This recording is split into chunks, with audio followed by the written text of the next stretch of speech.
साथ साहेब महाराज बंदी छोड़ गरीबदास जी महाराज की अनमोल वाणी, जिसमें महाराज बंदी छोड़ अपना रहस्य बता रहे हैं सुमरन के अंग में। तो उस पे जो विचार हमारा चल रहा था उसको आगे लेते हैं। महाराज बंदी छोड़ कहते हैं, गरीब गगन मंडल में रहत है, अविनाशी आप अलेख, जुगन जुगन सत्संग है, धर धर खेले भेख। महाराज बंदी छोड़ ने कहा कि वो ईश्वर, वो मालक, वो सतगुरु गगन मंडल में रहता है, सो सात सुनों के पार रहता है, सतलोक में रहता है। वो ईश्वर, वो अल्लाह, वो मालक, सतपुरुष बंदी छोड़। महाराज कहते हैं अविनाशी आप लेख। अविनाशी कहते हैं जिसका कभी विनाश ना हो।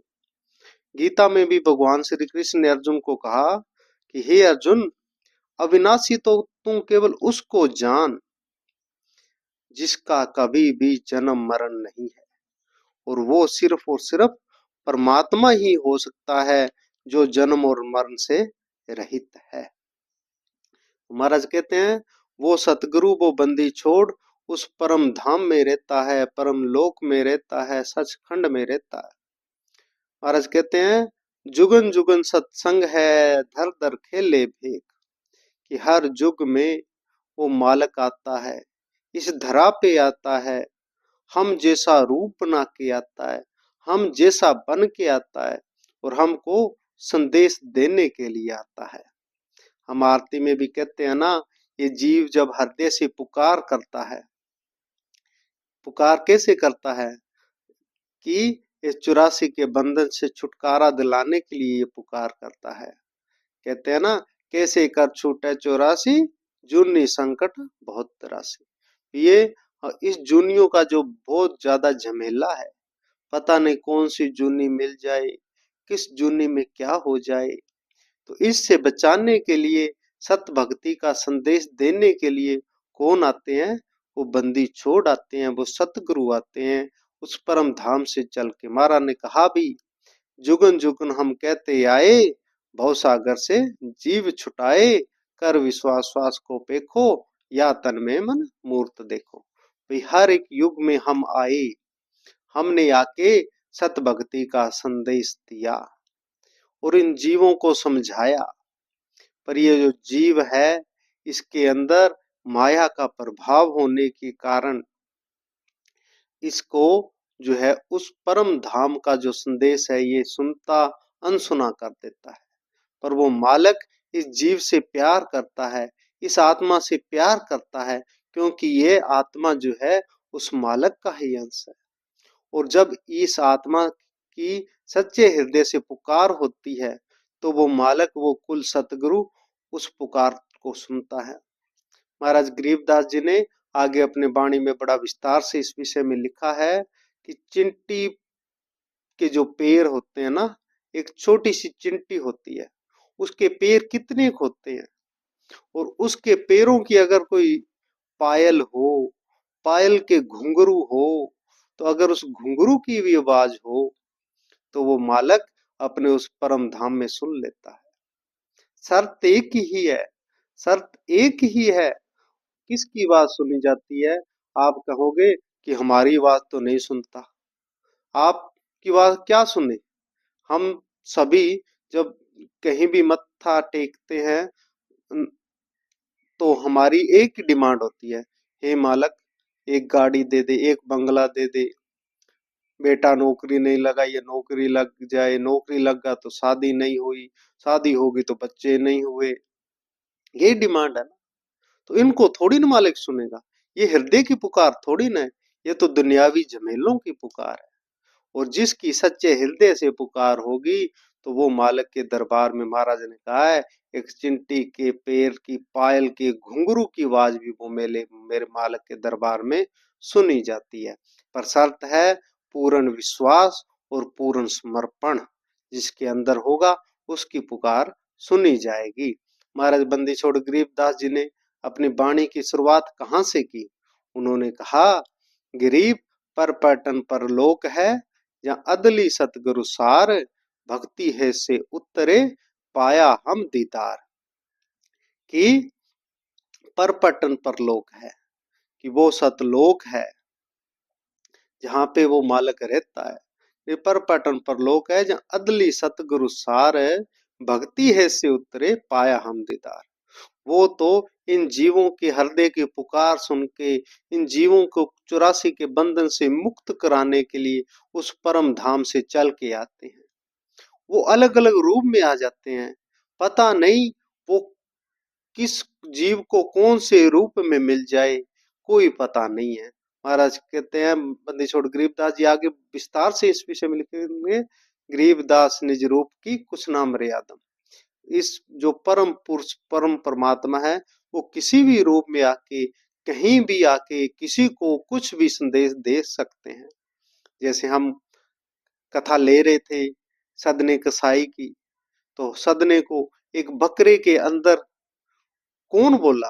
वो मालक का ही रूप था, वो मालक की शक्ति थी जिसने बकरे के रूप में उपदेश दे दिया सदने को।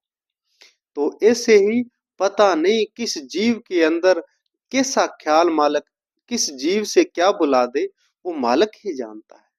पर वो करता उसके साथ ही है जो हृदय से उसको पुकार करता है, जो पूर्ण विश्वास के साथ मालक को याद करता है। फिर महाराज कहते हैं, गरीब काया माया खंड है, खंड राज और पाट, अमर नाम निज बंदगी, सतगुरु से भी साठ। ये काया है, ये शरीर जो है, और ये माया जो है, ये खंड है, खंडित होगी, खत्म होगी, विनाश होगी। ये शरीर जो है, हम देखते हैं कईयों का जीते जी ही इस जीवन में खंड विक्षत हो गया। कईयों के किसी दुर्घटना में हाथ कट गए, किसी के पैर कट गए, किसी की आंख खत्म हो गई। जीते जी जो है इस शरीर के अंग भंग हो गए। और जब ये श्वास निकल गया तो जो तेरे घर के प्यारे हैं वो ही लकड़ी में जाके साड़ेंगे। तो ये तो खंड होगी ना। जीते जी जो नहीं साथ दे रही, वो मरने के बाद थोड़ी न देगी। फिर महाराज कहते हैं, और माया, वो जो पैसा है वो भी खत्म होगा, माया खंड है। ये माया कितने दिन है? अगर हमारे पास कोई धन है, 2 लड़के तो 2 लड़कों में डिवाइड होगा। ये भी साथ नहीं रहने वाली, ये भी अलग अलग है। कहते हैं कि ये माया और ये धरती जो है, कभी भी एक के पास कभी भी स्थायी नहीं रहती। ये चला चली का मेला है, ये विनाश होगा ही होगा। खंड राज और पाट, जिनके ऐसे विशाल राज थे। महाराज कहते हैं कि उदय अस्त के उदय और अस्त के बीच जो राज जिनको मिले, उनके जो राज थे वो ही खत्म हो गए। जिनको करोड़ों सालों तक जिन्होंने तप किया, करोड़ों सालों तक जिन्होंने राज किया, वो भी उस मालिक के दरबार में जब गए तो खाली हाथ गए। पिव्रत जैसे, जिसने 11 अरब बंदगी की, 11 अरब राज किया, और फिर धर्मराज के दरबार में गया तो उन्होंने कहा भाई कुछ लाया भी? तो बोले महाराज लाया तो कुछ नहीं। तो बोलो इसका मुंह भाई काला करो, क्योंकि भजन सिमरन करने के लिए भेजा था इसको। अगर इसने भजन सिमरन ही नहीं किया तो ये कुछ लाया ही नहीं।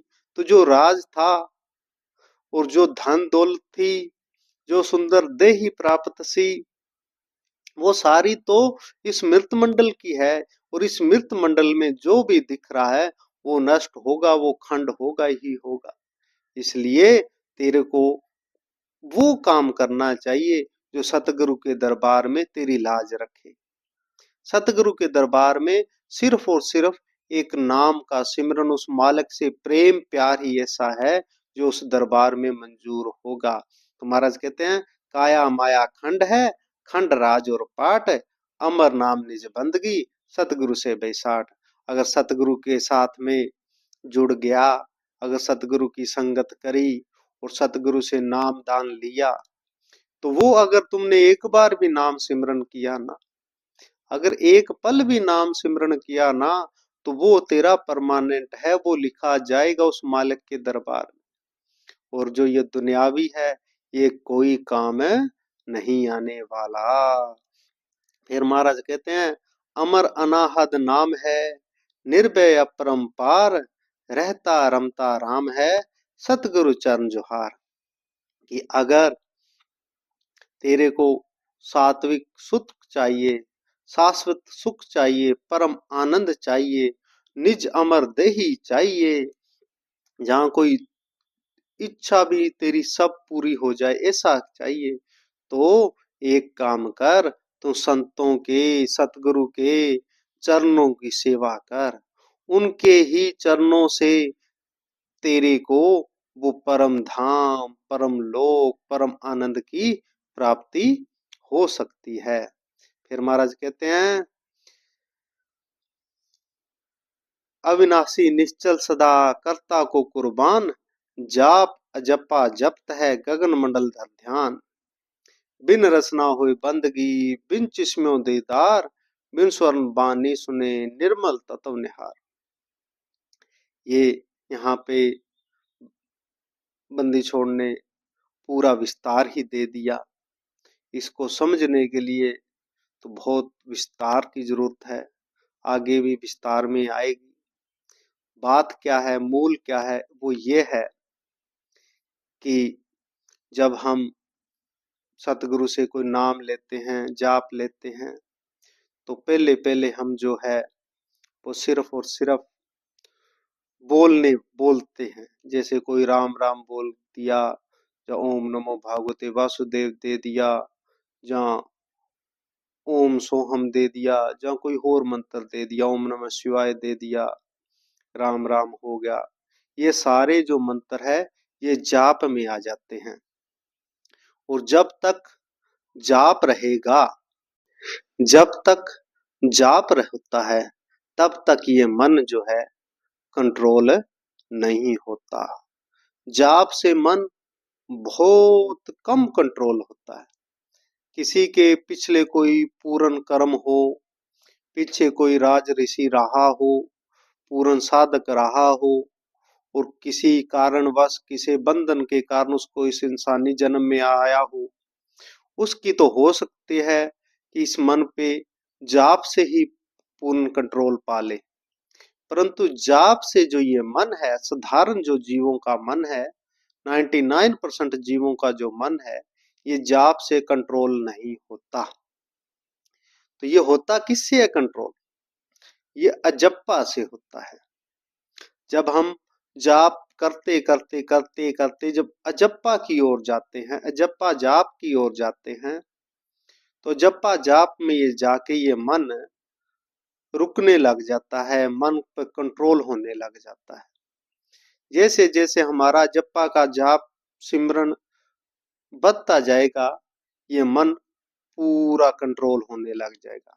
ऐसे समझो कि अजप्पा जाप की अवस्था में यह मन 98-97% तक कंट्रोल हो जाता है।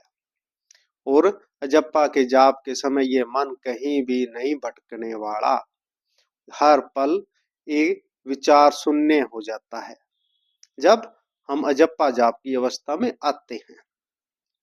परंतु महाराज बंदी छोड़ ने तो अपनी वाणी में फरमान भी किया है, जाप मरे जप्पा मरे। जाप मरेगा तभी ना जब कुछ करेंगे। पहली क्लास पूरी तभी होगी जब हम पेपर देके दूसरी क्लास में होंगे। तो जाप की जब अवस्था पूरी होती है तो जप्पा की शुरू होती है, जब अजप्पा की शुरू होती है, अजप्पा जब पूरा हो जाता है तो तीसरी जो अवस्था वो परम अवस्था आ जाती है। तो उसमें फिर जो ये मन है ये खत्म हो जाता है। पर वो अवस्था एक दिन में आने वाली है नहीं, क्योंकि एक दिन में किसी का जाप भी पूरा नहीं हो सकता।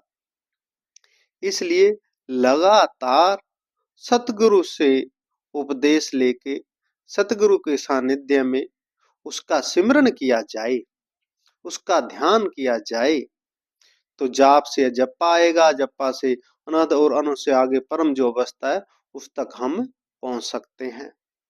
पर पहुंचेंगे तभी जब हमें पूर्ण सतगुरु मिले। हमें हम कहते हैं सुरत और नृत्य, सुरत नृत्य लागी नहीं, और सुरत और नृत्य का जिसको पता ही नहीं है वो लगाएगा कैसे? सुरत नृत्य लगेगी तभी ना, जब जिसको पता होगा भी ये सुरत होती है, ये नृत्य होती है। बिना पते तो कुछ होने वाला नहीं है। इसलिए अभ्यास के द्वारा ही सब होगा। करत करत अभ्यास के जड़ मत होत सुजान। इसलिए जैसे जैसे नाम का सिमरन चलता जाएगा, वैसे वैसे अभ्यास बढ़ता जाएगा, वैसे वैसे आपके अंदर ये अवस्थाएं आती जाएगी। और इसके लिए सबसे अच्छा है कि सतगुरु को साथ लिया जाए, मास्टर को साथ लिया जाए, जिसके सानिध्य में हम उन अवस्थाओं को होली होली होली होली आगे बढ़ते चले। महाराज कहते हैं बिन रस ना होए बंदगी। फिर बोलना थोड़ी है, जप्पा में बोला थोड़ी जाता है ना, तो फिर जीव जीभ जुब का उसके अंदर कोई काम नहीं है। जीभ नहीं हिलने वाली। हम वैसे नॉर्मल बोलते हैं तो उसमें जीभ हिलती है, ये जाप में होता है। जप्पा में मतलब जीभ भी नहीं हिलाई जाती। बिन चिश्मो दीदार, और जो दिखेगी ना आपको, जो उस अवस्था के अंदर चीजें दिखाई देगी, वो इन आंखों से नहीं दिखाई देने वाली। वो एक परम लोक, परम दृष्टि, दिव्य दृष्टि से दिखाई देता है। वो एक अलग ही आनंद है। उसको तो जिसने देखा है उससे ही उस विषय में बात हो सकती है। फिर कहते हैं बिन स्वर्ण बाने सुने निर्मल तत्व जुहार। और इन कानों से सुनाई नहीं देगा। जो उस अवस्था में पहुंच जाता है, जब वो कुदरती बैठा है, तो बाहर उसके चाहे डीजे चल रहे हैं पर उसका ध्यान भंग नहीं कर सकते, क्योंकि उसको इन कानों से नहीं, जो अंदर के कान है वहां से वो परम धुन सुनाई दे रही है, और वो सुनेगा, ये बाहर का थोड़ी न सुनेगा। इसलिए ये सारी समाधि की बातें हैं। फिर महाराज कहते हैं मैं सौदागर नाम का टांडा पड़ा बहीर, लदते लदते लादिए भौर ना फेरा पीर। मैं सौदागर नाम का टांडा पड़ा बहीर, ये होता है पहले जो काफले चलते थे, जो है ना, व्यापारी 1 2 4 10 व्यापारियों के अलग अलग काफले होते थे, वो सारे एक साथ चलाते थे। 100 गाड़ियां चल रही है, तो क्योंकि उस समय सुरक्षा का बहुत बड़ा मुद्दा था, भी कोई रास्ते में लूट ना ले। तो वो साथ में जो है सेना भी रखते थे, छोटी मोटी थोड़ी बहुत जितनी भी उनको लोड होती थी, और बीचकार में काफला होता था। काफले 2 4 10 सेठों के इकट्ठे होते थे। एक सेठ की 10 गाड़ियां, दूसरे की 5 है, किसी की 10 है। तो ऐसे कहते हैं मैं सौदागर नाम का टांडा पड़ा भीर, लत्ते लत्ते ला दिया बहुर ना फेरा भीर। कैसी प्रकार है सतगुरु, जो आपके जो अनंत भक्त है, जो आपके सत्संगी है, अनुयायी है, उनमें से एक छोटा सा सौदागर मैं भी हूँ। मेरी भी एक जो है ये जो है बैलगाड़ी है, इसको मैं लद ले हूँ, लदते लदते ला दिए बहुर ना फेरा भी। भाई महाराज इस बार जो आप जो परम धाम में जो जीव आत्माओं को लेके जाएंगे ना, उसमें ये मेरा जो है ये छोटा सा बैलगाड़ी, इसको भी हमारा साथ में ले जाना, इस मेरे जीवन का व्यापार भी सफल हो जाए। फिर कहते हैं नाम बिना क्या होता है, जब तप संजम ध्यान, बाहर भर में मानवी अब अंतर में जान। नाम बिना क्या होता है, उस परम अनमोलक नाम के बिना क्या कोई तपस्या कर लेगा, क्या कोई ध्यान कर लेगा, क्या कोई संयम कर लेगा? क्योंकि उसको तो वो तो एक परम वस्तु है, वो किसी के द्वारा थोड़ी न बताई जाती है, वो तो ग्रहण की जाती है। शब्द से निशब्द की यात्रा है वो। नाम बिना क्या होता है, जब तब संयम ध्यान, बाहर भर में मानवी अब अंतर में जान।